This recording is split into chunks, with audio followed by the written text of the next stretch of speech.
सुप्रभात बच्चों। Bright future Isapur Mahavir स्थान से मैं शिक्षिका सुमन पांडे अपने यूट्यूब चैनल में आपका हार्दिक स्वागत करती हूँ। मैं आज कक्षा 8 के बच्चों को उनके पाठ 4 से परिचित कराना चाहती हूँ। आपका पाठ 4 है शब्द भंडार। शब्द भंडार में सबसे पहले हम पढ़ेंगे पर्यायवाची शब्द। पर्यायवाची शब्द किसे कहते हैं?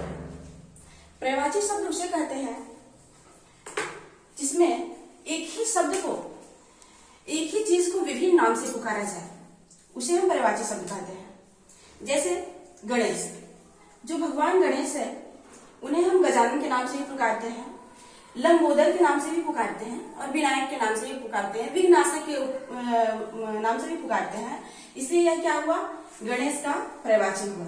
उसके बाद हुआ विलोम शब्द। विलोम शब्द किसे कहते हैं?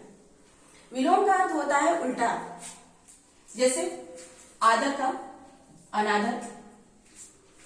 कुछ विलोम शब्द ऐसे होते हैं जो कि एक ही साथ बोले जाते हैं, जैसे दिन रात, सूर्य चंद्र। ये आपस में एक दूसरे के विपरीत है। जब दिन खत्म होता है तो रात का शुरुआत होती है, और जब रात खत्म हो जाता है तो दिन आता है। तो इसलिए ये एक दूसरे से बिल्कुल उल्टा है, लेकिन ये जोड़े के साथ बोले जाते हैं। जैसे चांद सूरज, धरती आकाश, ये सभी क्या है? विलोम शब्द युग्म है। उसके बाद हम पढ़ते हैं अनेक शब्दों के लिए एक शब्द। हिंदी शब्द को थोड़ा हल्का बनाने के लिए अनेक शब्दों के बदले एक शब्द का प्रयोग किया जाता है। जैसे जल में रहने वाले को जलचर और थल में रहने वाले को हम थलचर कहते हैं, जो जल में रहता है। अब इस वाक्य को हम अगर इसको बोलेंगे तो काफी समय लगता है। जल में रहने वाला जलचर, जल में रहने वाला हम कह देंगे, लेकिन हम इसे एक ही शब्द में खत्म कर सकते हैं, जैसे जलचर। उसके बाद आता है अनेकार्थी शब्द, जिसके अनेकार्थी शब्द का अर्थ ये होता है जिसके अनेकों अर्थ होते हैं। जैसे कनक, यहाँ पे कनक लिया गया है तो कनक का अर्थ सोना भी होता है और कनक का अर्थ धतूरा भी होता है। इस शब्द का अर्थ अनेक है और अनेक अर्थ का अनेकों मतलब भी है। उसके बाद आता है समरूप भिन्नार्थी शब्द। समरूप, जिसको देखने में, सुनने में हम एक समान पाते हैं। ऐसा लगता है कि अम्बुज और अम्बुज में अंतर ही क्या है, लेकिन नहीं, इसमें विशेष अंतर होता है। अम्बुज, अम्बुज का अर्थ कमल हो जाता है और अम्बुज का अर्थ बादल है। इसमें आप देख पा रहे हैं कि काफी अंतर है। तो इसलिए यह समरूप, यानी कि इनका रूप तो एक जैसा है, लेकिन भिन्नार्थी, इसका अर्थ जो है भिन्न है, अलग है, इसलिए समरूप भिन्नार्थी शब्द है। उसके बाद आता है ध्वनि बोधक शब्द। कुछ हिंदी में कुछ ऐसे शब्द हैं जिसको ध्वनि के रूप में लिया जाता है। ध्वनि के रूप में अगर हम बोलते हैं तो समझ जाते हैं कि ये किसके बारे में कहा जाता है। जब भी हम दहाड़ना शब्द बोलते हैं तो सीधे हमारा ध्यान शेर की तरफ जाता है। कौन दहाड़ता है? तो शेर दहाड़ता है। उसके बाद जब भी हम छमछम बोलते हैं तो हमारे अंदर एक भाव जगता है कि घुंघरू का छमछम, ये चीज हम समझ पाते हैं। उसके बाद छलकना, जैसे ही हम छलकना बोलते हैं आपके अंदर एक भाव आता होगा कि आंसू का छलकना। तो इसलिए ये क्या है? ध्वनि बोधक शब्द है, यानी कि ध्वनियों के सहारे इसको समझाया जाता है। जैसे म्याऊ म्याऊ, म्याऊ म्याऊ कौन बोलता है? तो बिल्ली। भोंभो कौन बोलता है? तो कुत्ता। इस चीज को आप ध्वनि के सहारे समझ सकते हैं। ऐसे ही शब्दों को हम ध्वनि बोधक शब्द कहते हैं। उसके बाद आता है हमारा शब्द युग्म, यानी कि शब्दों का जोड़ा। कुछ शब्द ऐसे होते हैं जो जोड़े के साथ बोले जाते हैं, जैसे विलोम शब्द युग्म, यानी कि विलोम, विलोम मीन्स उल्टा।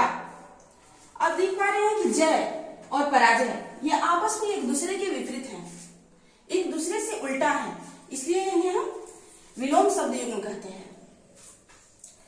उसके बाद इसी में हम जोड़ लेते हैं, चलिए, दिन और रात। दिन और रात भी एक दूसरे के विलोम है, एक दूसरे के उल्टा है, लेकिन फिर भी ये जोड़े के साथ बोले जाते हैं, इसलिए यह विलोम शब्द युग्म है।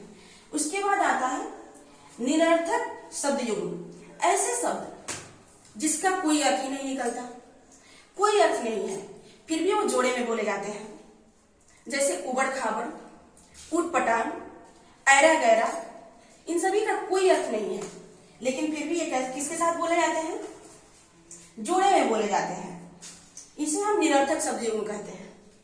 उसके बाद तीसरा है हमारा सजातीय समानार्थी शब्द युग्म, यानी कि दोनों सजातीय दोनों एक ही जाति का हो, और समानार्थी मतलब वो दोनों का अर्थ भी समान हो और वो जोड़े में बोला जाता है। जैसे कि इष्ट मित्र, इष्ट का अर्थ भी वही हुआ और मित्र का अर्थ भी वही हुआ, इसलिए यह सजातीय समानार्थी शब्द है।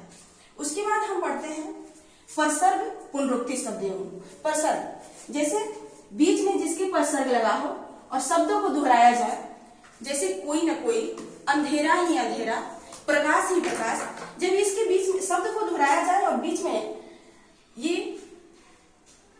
पुनरुक्ति जोड़ दिया जाए, परसर्ग जोड़ दिया जाए, तो ये क्या हो जाता है? कोई परसर्ग पुनरुक्ति शब्द हो जाता है। उसके बाद आता है हमारा पुनरुक्ति शब्द युग्म। पुनरुक्ति वैसे शब्द जो दोहराया जाए, जैसे कोने कोने, कौन कौन, धीरे धीरे, रास्ते रास्ते, ये सब क्या है? पुनरुक्ति शब्द युग्म है। उसके बाद आता है सार्थक निरर्थक शब्द युग्म। ऐसे शब्द जो एक तो सार्थक हो और दूसरा निरर्थक हो, ऐसे शब्दों का जोड़ा जो पहले का तो अर्थ निकलता हो लेकिन दूसरे का कोई अर्थ नहीं निकलता हो। जैसे हेरा फेरी, चेहरा मोहरा। यहाँ पे देख रहे हैं कि चेहरा का अर्थ है लेकिन मोहरा का अर्थ नहीं है, तो एक शब्द इसमें का अर्थ निकलता है और दूसरे का कोई अर्थ नहीं निकलता, इसलिए सार्थक निरर्थक शब्द युग्म है। अब आपका ये कक्षा 8 का पाठ 4 अब खत्म होता है, कंप्लीट होता है। आप सभी लोग इसे याद कीजिएगा, अच्छे से इसको अपनी कॉपी में लिखिएगा, क्योंकि हम जब भी मिलेंगे विद्यालय में तो इसको हम पूछेंगे आपसे। ये आपको अच्छी तरह से याद होना चाहिए।